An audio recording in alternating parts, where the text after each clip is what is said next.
Second year के chapter S and P block elements में next हमारा टॉपिक जो है that is bond enthalpies in halogen.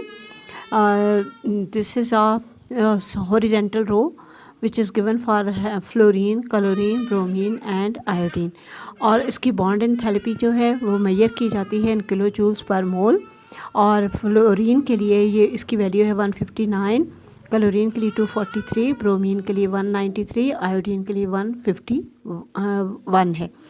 और इसमें फ्लोरीन की जो expected value of bond enthalpy है fluorine to fluorine bond that is 290 kilo joules per mole. लेकिन जब इसको एक्चुअली कैलकुलेट किया गया तो पता चला कि actual value of bond enthalpy जो है ऑफ फ्लोरीन फ्लोरीन बॉन्ड जो है that is 159 kilo joules per mole which is less than chlorine.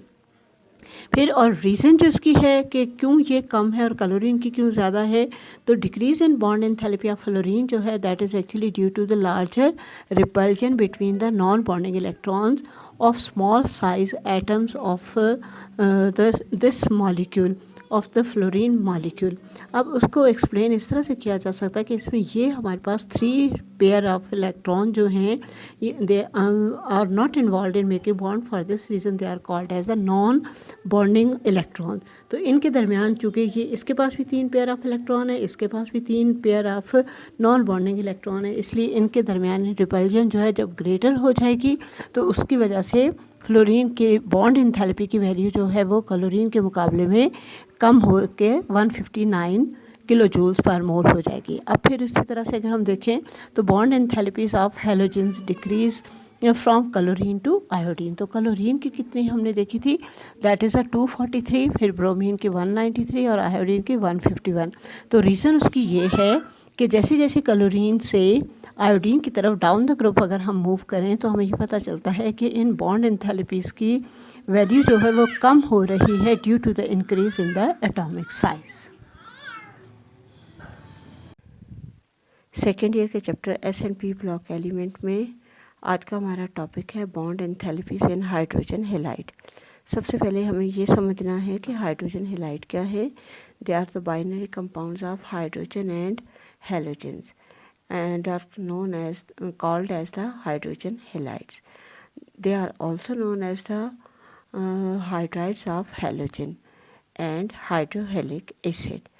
इनका जनरल फार्मूला जब हम लिखें तो हाइड्रोजन और हैलोजन इस तरह से भी ये हाइड्रोजन हैलाइड कहलाते हैं, लेकिन जब एसिड फॉर्म में हो तो हम इन्हें हाइड्रोहेलिक एसिड कहते हैं. यहाँ कुछ हाइड्रोहेलिक एसिड गिवन हैं जिनमें हमारे पास हाइड्रोजन फ्लोराइड है, हाइड्रोजन क्लोराइड, हाइड्रोजन ब्रोमाइड और हाइड्रोजन आयोडाइड.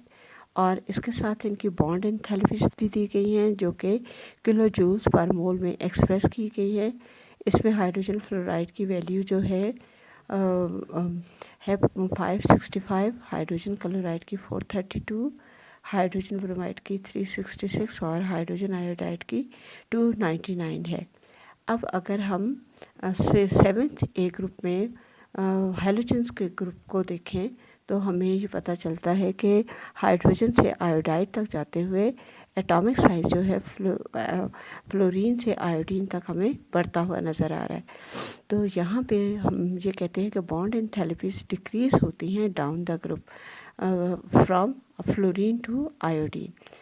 इसकी रीज़न क्या हो सकती है. रीज़न उसकी ये है कि as the size of halogen atom increases from fluorine to iodine तो हाइड्रोजन हैलोजन बॉन्ड लेंथ है वो भी इसके साथ साथ बढ़ती चली जाती है. जो फ्लोरीन से आयोडीन तक एटम के साइज़ के बड़े होने की वजह से जैसे ही बॉन्ड लेंथ इंक्रीज़ होगी तो उसके साथ साथ ही बॉन्ड स्ट्रेंथ जो है वो उसके साथ डिक्रीज़ होना शुरू कर देती है. इसी वजह से क्या होगी कि बॉन्ड एंथैल्पी की वैल्यूज़ जो है वो हाइड्रोजन फ्लोराइड से हाइड्रोजन आयोडाइड तक कम होती चली जाएगी. और इसको हम इस तरह से भी कह सकते हैं कि जब बॉन्ड लेंथ इंक्रीज़ होती है तो बॉन्ड से स्ट्रेंथ जो है वो डिक्रीज़ होगी और उसके नतीजे में बॉन्ड एंथैल्पी की वैल्यूज़ जो है वो भी डिक्रीज़ होती चली जाएगी.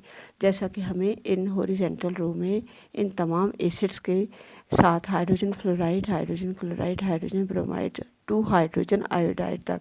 ये जो वैल्यू है किलो जूल्स पर मोल के हिसाब से ये 565 से 299 तक कम होती हुई नज़र आएगी।